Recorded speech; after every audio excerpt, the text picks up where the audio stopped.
Você acabou até falando já de algumas escolhas que vocês acabaram fazendo, enfim, em termos de papéis mesmo, em termos de ações. Mas eu queria, antes da gente entrar de fato em cada um, que você talvez pudesse dar uma visão pra gente olhando para setores, assim, aí falando de hoje pra frente, né? O que vocês estão mais se posicionando e onde que você vê mais oportunidade? Talvez até pensando no ano que vem mesmo, tá? Todo esse cenário. Em termos de setores primeiro, aí depois a gente começa talvez a entrar em alguns papéis mais específicos. É interessante essa sua pergunta, porque ao mesmo tempo que a gente tenta se posicionar nos setores que mais vão se beneficiar, a gente também tem alguns casos, que eu sempre brinco assim, né? A gente tenta estar nos setores que tem um vento a favor e evitar os que tem um vento contra. Mas a gente também faz o bottom-up e acha algumas empresas que têm sua dinâmica própria, inclusive essas talvez são as nossas maiores posições no portfólio hoje. Então não é nem tanto qual setorial, é mais o stock picking, que é um pouco da nossa filosofia, né? Tentar olhar tanto top-down quanto bottom-up e formar o nosso portfólio. Mas respondendo a sua pergunta, a gente gosta dos setores que têm correlação com juros, esses bond proxies. Então, Copel é a nossa maior posição hoje em dia. Iguatemi, tem alguns outros ativos. Eu acho que com esse fechamento de juros e o fato delas já terem um prêmio de equity grande por muito tempo, fez com que a relação de risco e retorno desses ativos ficassem bem interessantes. Tá? Construtora você acha interessante nesse split de juros? A gente acha... Mas é mais arriscado, né? Construtora é mais arriscado. Mas no curto prazo ainda tem um vento a favor e assim, eu acho que na média alta renda tá melhor, você não precisa ficar dependendo tanto de governo. Acho que o que está mais na moda é a baixa renda. A gente até tem um pouquinho de MRV e tem um pouquinho de Cirela, mas eu acho que fazer esse split de juros via Iguatemi e Copel. Eu acho que, na verdade, as construtoras são projetos, né? Então, ela está muito mais no que a gente também no nosso portfólio, a gente pensa em empresas, investimentos com visões de médio e longo prazo, posições estruturais e algumas posições mais conjunturais, táticas. E claramente construtora, incorporadora sempre vai estar nessa... Sempre tática. Nessa muito arriscado, né? Não existe perpetuidade, né?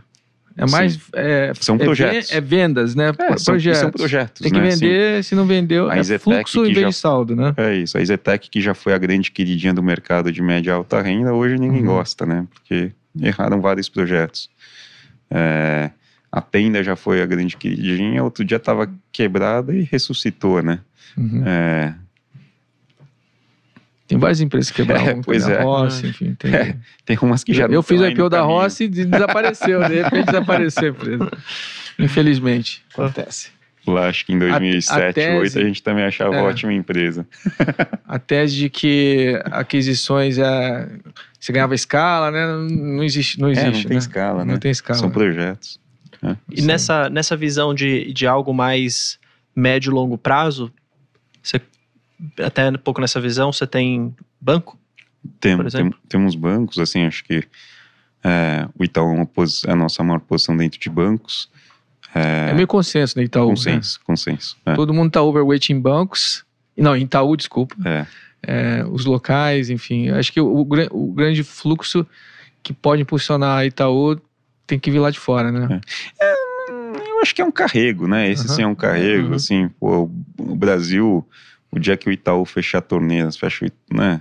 E o Bradesco vai fechar junto, provavelmente, no Brasil vai dar errado, né? A gente depende do crédito deles. Essas empresas de varejo que negociam ou negociavam a 20, 25 vezes lucro vão estar com problemas também, né? E o Itaú é um banco redondo, com 21% de ROI, talvez num momento ruim do ciclo, né? Impressionante. E aí temos um pouquinho de Banco do Brasil também, que é exposto ao agronegócio, né? Assim, ele tem mais ou menos o mesmo lucro do Itaú, valendo 60% do Itaú. A recuperação que eles tiveram de um ROI de 10 para 21. Foram várias as coisas que ajudaram eles, né? Mas aí também nessa filosofia de levar ele, ou o Banco do Brasil acaba sendo mais de momento? É um pouco de momento, mas o bom é que ele tem um dividendo que te dá um carrego bacana, exatamente, né? E o agronegócio vinha tão bem nesses últimos 2, 3 anos que ajudou bastante o banco, né? E mesmo que tenha uma quebra de safra agora, a verdade é que o pessoal do agro fez muita poupança, né? E em geral, o colateral é terra, que dobrou, triplicou de preço, dependendo de onde você está nos últimos 3, 4 anos. O Banco do Brasil está negociando aqui, 0,8 vezes 0,8 mais ou menos. Você acha que chega a quanto, mais ou menos, hein? Não vai passar de uma vez. Não, acho que não passa de uma vez, isso que é difícil, né? Mas você tem o carrego do dividendo, né, que te ajuda. Sim. É difícil ver o Banco do Brasil negociando acima de uma vez. Ainda mais com essa história, o rumor, o peso desse governo, né? Acho que, claro, que o que ajuda, assim, é que é muito mais fácil para ele usar o BNDES Caixa do que o Banco do Brasil.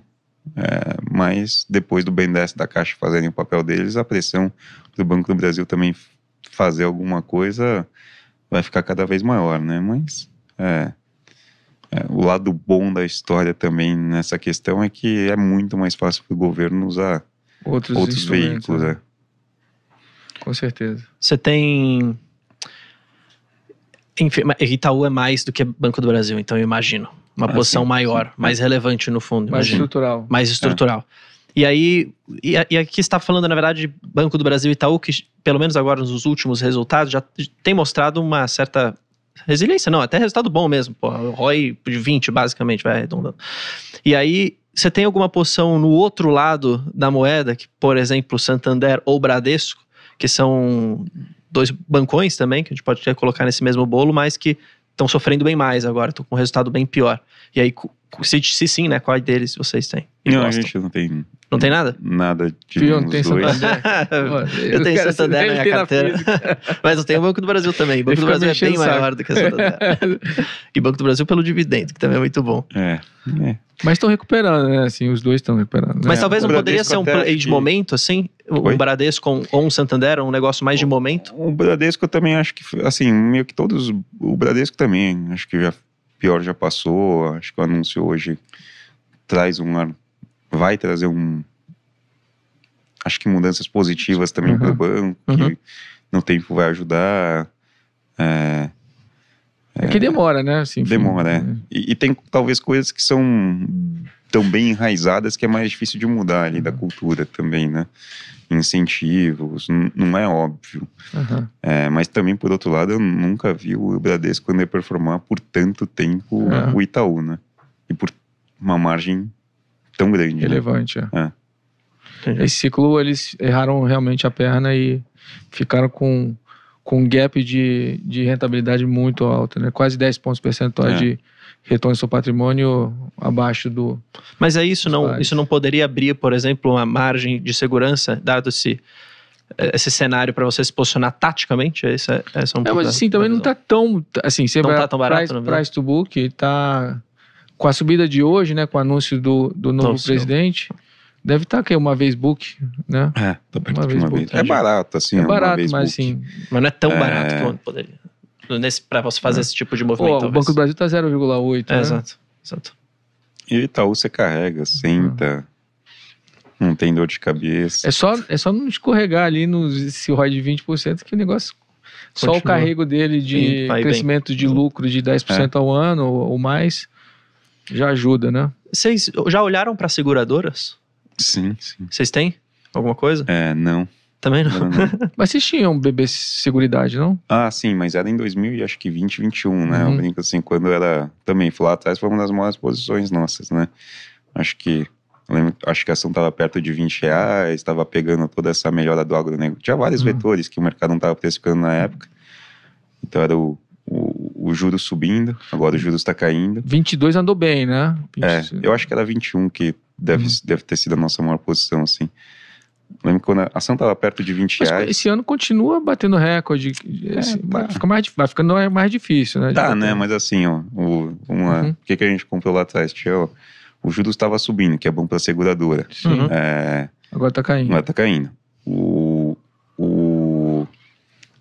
tinha um descasamento do ativo e passivo, a questão do IGPM e IPCA, que era favorável para ele. A sinistralidade do rural estava vindo de um patamar muito ruim, que era a safra, isso mesmo, era a safra 2021, que teve um monte de sinistro. E assim como a gente viu o sinistro acontecendo lá, a gente viu que estava melhorando a safra 21, 22, não ia ter toda aquela sinistralidade. Então ia melhorar a rentabilidade do banco.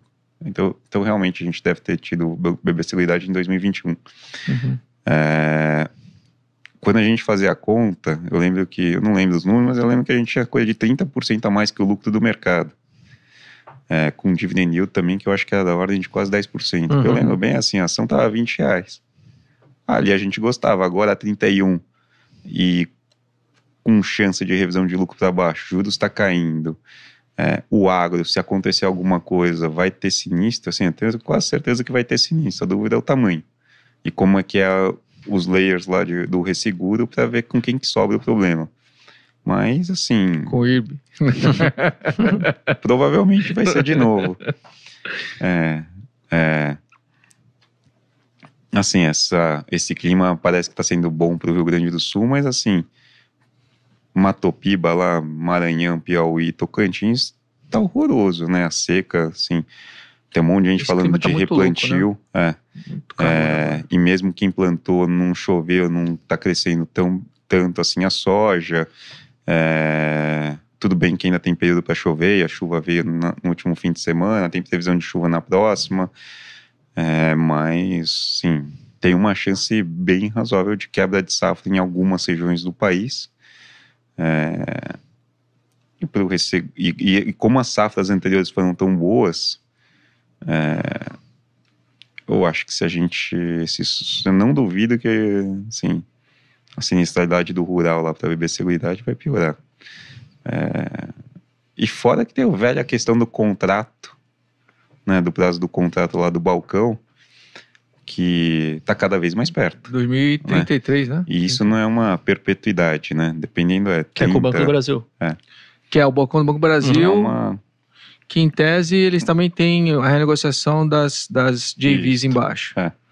Então é um misto de concessão também aí, né? Eu lembro bem Tem que casar direitinho ali. Não é uma perpetuidade. Então... Entendi. É preço, né? Sim, a R$20 era bom, a 31... Mas o dividend yield continua lá pelos 10%, né? Porque tudo deu certo, né? Era isso, assim, tudo deu certo, o lucro mudou de patamar, agora o mercado já viu essa mudança de patamar e tá achando que é recorrente. Os juros vai cair, esse lucro do carrego vai vir para baixo, assim, a sinistralidade do rural só dá para piorar esse ano. E é bem relevante lá. Entendi. E tá com cara que vai piorar. Você tem alguma visibilidade ali no centro-oeste da parte do rural ou não? Então, eu acho que o norte tá pior, do Mato Grosso.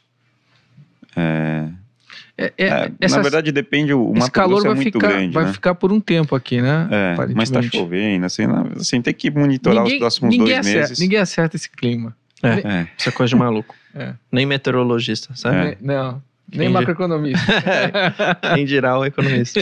Mas assim, até quando a gente pensa nesses plays de carrego, yield, assim, eu gosto de ter a previsibilidade, acertar, né? Então, quando a gente fala assim, CETIP, né, que você acompanhou no passado, era a renda fixa, cara. Crescia com a renda fixa, é ótimo, né?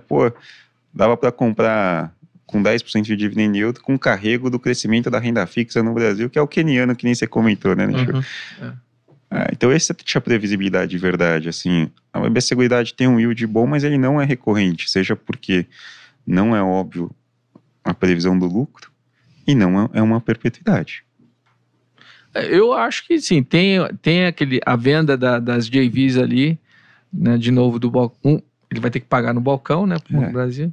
Eu acho que eles provavelmente vão querer fazer um bem bolado ali. Sim, mas eles têm 2 M&As para costurar, né, o que ele paga e o que ele recebe. Isso, tem que costurar os dois. Difícil, e tem que ser ao mesmo tempo, né? Assim. Pois é. Não 2020, é fácil. 2033, se não me engano, né? 2033. 10 anos. 9.